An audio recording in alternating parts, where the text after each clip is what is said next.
Meu nome é Marcos Antônio da Silva.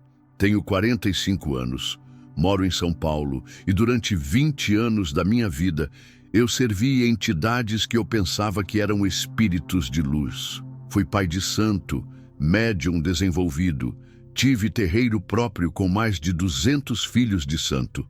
Recebia preto velho, caboclo, exu, pombagira. Eu achava que estava ajudando as pessoas, curando doenças, resolvendo problemas, mas na verdade eu estava servindo demônios, destruindo famílias, inclusive a minha própria, até que Jesus Cristo entrou na minha vida de uma forma tão poderosa que quebrou todas as correntes espirituais que me prendiam e me libertou completamente das trevas para a luz. Nasci numa família que já tinha tradição na Umbanda. Minha avó, Dona Benedita, era uma mãe de santo respeitada aqui no bairro da Liberdade. Minha mãe, Dona Carmen, também era médium. Cresci vendo giras, incorporações, trabalhos espirituais. Para mim aquilo era normal. Desde criança eu ouvia minha avó dizendo: "Marquinhos tem dom, esse menino vai ser um grande médium." Aos 8 anos de idade eu já estava frequentando o terreiro. Quando eu tinha 12 anos, em 1992, aconteceu minha primeira incorporação. Era numa gira de preto velho. De repente senti uma presença forte se aproximando. Minha visão ficou embaçada. Senti como se alguém estivesse entrando dentro de mim. Quando voltei, todo mundo estava em volta de mim dizendo que Pai Joaquim havia baixado. Minha avó estava radiante. Eu sabia que esse menino era especial. A partir dali, minha vida mudou completamente. Comecei a frequentar o terreiro 3 vezes por semana. Desenvolvimento mediúnico, sessões de cura, trabalhos espirituais. Com 15 anos eu já incorporava várias entidades: Caboclo 7 Flechas, Preto Velho, Pai Joaquim, Maria Padilha. O terreiro da minha avó ficou famoso por causa do meu dom. Pessoas vinham de longe para consultar as entidades que baixavam em mim. Em 2000, quando fiz 18 anos, minha avó me passou a responsabilidade do terreiro. Eu me tornei pai de santo oficialmente. Tinha mais de 100 filhos de santo. Realizava casamentos espirituais, batizados na Umbanda, trabalhos de amarração, descarrego. O dinheiro entrava bem.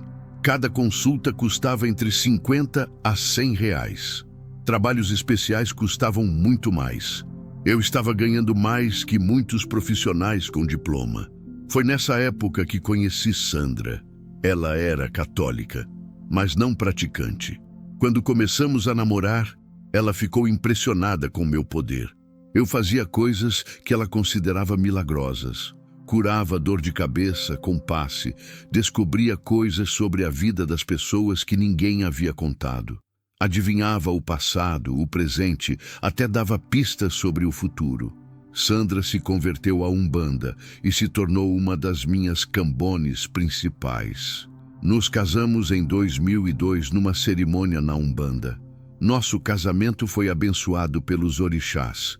Exu Tranca-Rua foi o padrinho espiritual. Nossa lua de mel foi para a Bahia. Visitamos terreiros de candomblé em Salvador. Eu me sentia poderoso, importante, especial. Tinha uma legião de pessoas que me veneravam como se eu fosse um semideus. Em 2003, nasceu nosso filho, Diego. Em 2005, nossa filha Camila. As crianças cresceram dentro do terreiro. Diego, desde bebê, mostrava sinais de mediunidade. Com 3 anos, ele dizia que via pessoas que ninguém mais via. Eu ficava orgulhoso. Meu filho vai ser um grande médium. Camila também demonstrava sensibilidade espiritual. Nossa família parecia abençoada pelos espíritos. Mas por trás de toda essa aparente prosperidade espiritual, coisas estranhas começaram a acontecer em nossa casa. Sandra desenvolveu insônia crônica. Ela acordava de madrugada, ouvindo vozes, vendo vultos. Diego tinha pesadelos constantes. Chorava de medo. Dizia que homens feios vinham no quarto dele. Eu sempre explicava isso como parte do desenvolvimento mediúnico, normal numa família de médiuns. Em 2007, nossa vida familiar começou a desmoronar seriamente. Sandra entrou em depressão profunda. Ela chorava sem motivo, Tinha crises de raiva descontrolada. Os médicos receitaram antidepressivos, mas não adiantava. Diego, com apenas 4 anos, começou a ter comportamentos agressivos na escola. Batia nos coleguinhas, xingava os professores. A psicóloga disse que ele tinha transtorno de conduta.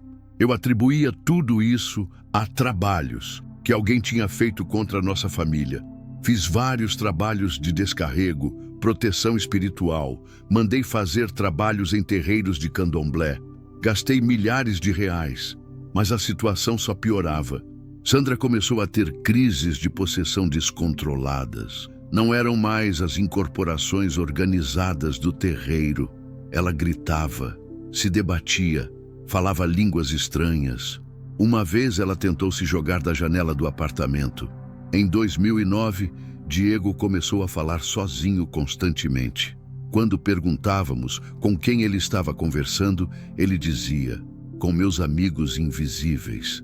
Uma noite eu o encontrei sentado na cama, aos 6 anos, falando numa voz adulta e grossa. Eu vou matar todo mundo nesta casa. Quando chamei ele, voltou ao normal e disse que não lembrava de nada. Aquilo me arrepiou. Sandra começou a questionar nossa religião. Marcos, isso não é normal. Por que nossa família está destruída se servimos os espíritos de luz? Eu sempre respondia que era perseguição espiritual, que tínhamos que ser fortes. Mas no fundo do meu coração, eu também estava começando a ter dúvidas. Em 2010, as coisas chegaram ao limite. Diego foi expulso da escola por ter agredido uma professora. Com apenas 7 anos, ele disse para ela, você vai morrer hoje à noite. A professora ficou apavorada. Tivemos que procurar ajuda psiquiátrica. O médico disse que Diego tinha sinais de psicose infantil, mas eu sabia que não era doença mental, era algo espiritual. Foi então que conhecemos Dona Maria, nossa vizinha. Ela era evangélica da Igreja Assembleia de Deus. Quando viu o estado da nossa família, se aproximou de Sandra. Filha, vocês precisam conhecer Jesus. Só Ele pode libertar vocês do que estão passando. Sandra riu. Dona Maria, nós já temos nossa religião, mas Dona Maria insistiu. O que vocês têm não é religião, é opressão espiritual. Num momento de desespero, Sandra aceitou ir numa igreja com Dona Maria. Era um culto de libertação. O pastor Josué estava orando por pessoas que tinham envolvimento com macumba. Quando ele colocou a mão na cabeça de Sandra para orar, ela desmaiou. Quando acordou, disse que tinha sentido uma paz que nunca havia experimentado. Voltou para casa diferente. Eu fiquei furioso. Sandra, você traiu nossos guias espirituais. Como você pode entrar numa igreja evangélica? Ela respondeu. Marcos, pela primeira vez em anos, eu tive uma noite de sono tranquila. Diego também dormiu a noite toda sem pesadelos. Talvez Dona Maria esteja certa. Eu proibi terminantemente que ela voltasse lá. Mas Sandra começou a orar a Jesus, escondido. Ela guardou uma Bíblia embaixo do colchão. Quando eu saía para o terreiro, ela lia escondida. E as mudanças eram visíveis. Ela estava mais calma, mais equilibrada. Diego parou de falar sozinho. Os pesadelos diminuíram drasticamente. Isso me deixou confuso. Como algo que eu considerava religião de escravo estava trazendo paz para minha família. Comecei a observar mais atentamente o que acontecia no terreiro. As pessoas que frequentavam tinham problemas constantes. Famílias destruídas, doenças que não saravam, vícios, depressão. Meus próprios filhos de santo viviam em crise. Por que os espíritos que deveriam ajudar não resolviam nada definitivamente? Em dezembro de 2010, aconteceu algo que mudou tudo. Durante uma gira forte de Exu, eu estava incorporado com Exu Tranca-Rua. Uma mulher chegou desesperada pedindo ajuda. Seu marido estava internado em estado grave. De repente, enquanto eu estava fora de mim, ouvi uma voz que não era do Exu. Era uma voz de autoridade que disse, em nome de Jesus, saia. Imediatamente, senti como se alguém me empurrasse com força. Caí no chão. Quando levantei, vi Sandra na porta do terreiro com uma Bíblia na mão. Naquele momento, algo se rompeu dentro de mim. Pela primeira vez em 20 anos, eu conseguia enxergar a verdade. Aqueles não eram espíritos de luz. Eram demônios disfarçados. Toda a minha vida havia sido uma mentira. Eu não ajudava as pessoas. Eu as destruía. As curas eram temporárias. Os problemas sempre voltavam piores. Eu estava sendo usado pelo diabo para enganar almas. Naquela mesma noite, fechei o terreiro. Queimei todos os objetos, imagens, búzios, cartas de tarô. Fiz uma grande fogueira no quintal. Meus filhos de santo ficaram desesperados. Pai Marcos, o senhor enlouqueceu? Eu disse, não. Agora eu enxerguei a verdade. Vocês também precisam se libertar. Muitos me xingaram e foram embora. Outros ficaram curiosos. No dia seguinte, domingo, fui com Sandra e as crianças para a igreja Assembleia de Deus. Quando o pastor Josué me viu, disse, o Senhor me mostrou em sonho que você viria hoje. Ele pregou sobre Atos capítulo 19, versículos 18 e 19, onde os mágicos de Éfeso queimaram seus livros de magia após se converterem. Era exatamente o que eu havia feito. Quando o pastor fez o apelo, eu me levantei. Caminhei até o altar com lágrimas nos olhos. Ali, na frente de 300 pessoas, eu me rendi a Jesus. Orei, Jesus, perdoe todos os meus pecados. Perdoe por ter servido demônios. Perdoe por ter enganado tantas pessoas. Eu renuncio a tudo que fiz. Quebro todo pacto espiritual. Aceite minha vida. Seja meu único Senhor e Salvador. Quando orei, senti uma sensação de liberdade que nunca havia experimentado. Era como se correntes invisíveis estivessem sendo quebradas. Uma paz sobrenatural encheu meu coração. Diego e Camila também aceitaram Jesus naquele dia. Nossa família inteira foi liberta, mas a libertação não foi fácil. Nos primeiros meses após minha conversão, passei por uma guerra espiritual intensa. Tinha pesadelos onde as entidades que eu servia apareciam me ameaçando. Sentia presenças malignas tentando me amedrontar. Mas toda vez que isso acontecia, eu orava em nome de Jesus e elas fugiam imediatamente. O pastor Josué me discipulou pessoalmente. Aprendi que em Efésios, capítulo 6, versículo 12, está escrito: porque não temos que lutar contra a carne e o sangue, mas sim contra os principados, contra as potestades, contra os príncipes das trevas deste século. Entendi que durante 20 anos eu estive do lado errado dessa guerra espiritual. Muitas pessoas que frequentavam meu terreiro vieram me procurar, algumas para me xingar, outras para entender o que havia acontecido. Aproveitei cada oportunidade para falar sobre Jesus. Contei como ele me libertou, como nossa família foi restaurada. Cerca de 50 ex-filhos de santo se converteram ao Evangelho.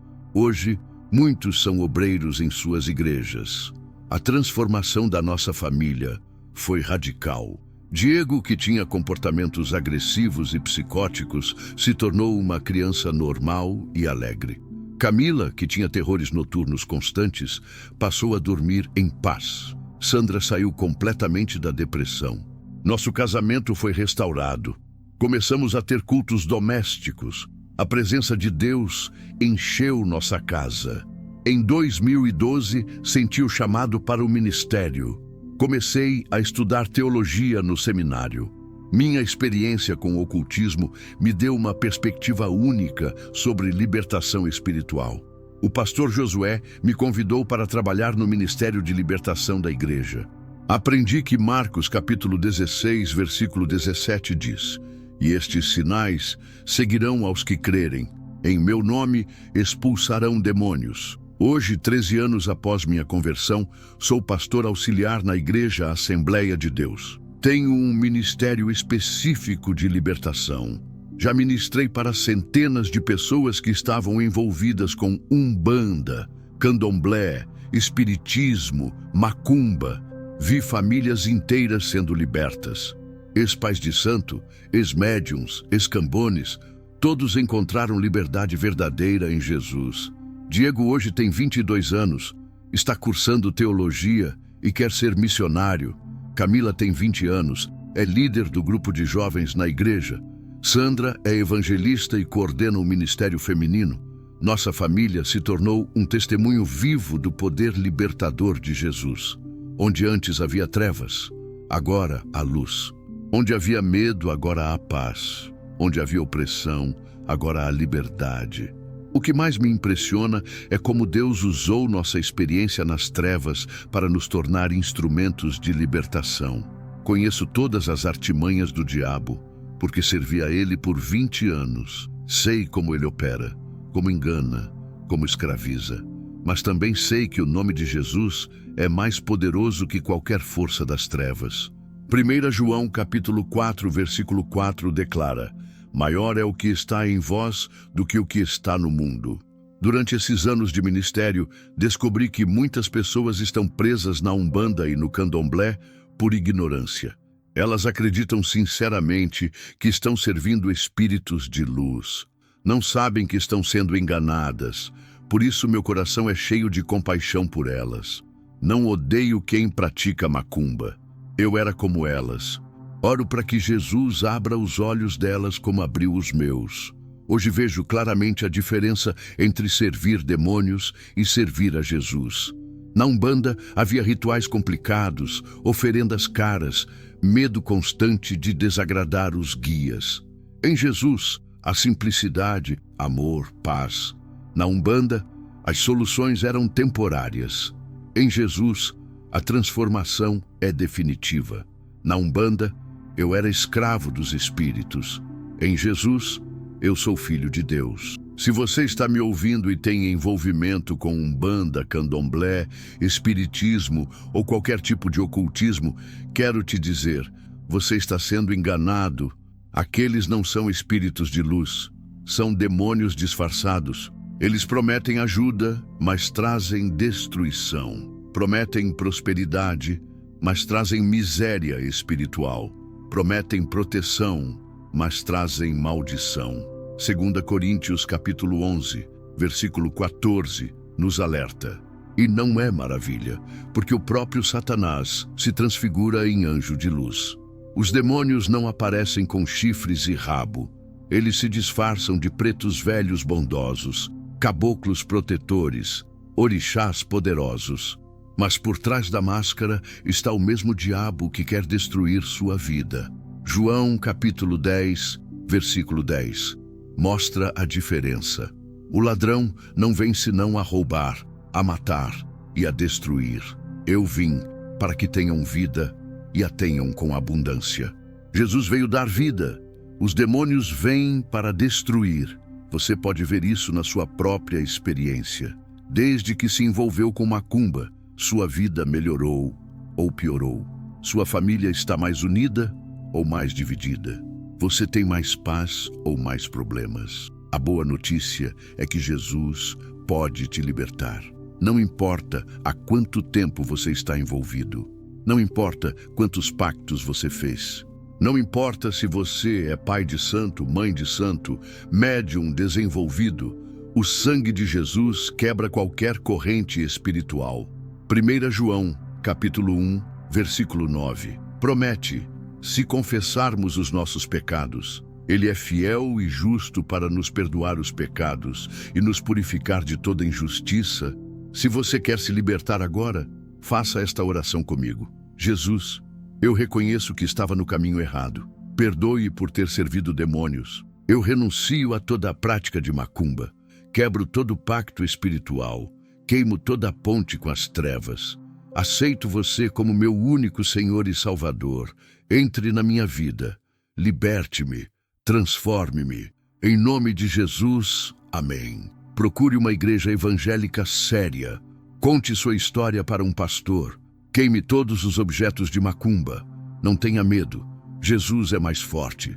Ele me libertou. Ele pode libertar você também. Que Deus abençoe você.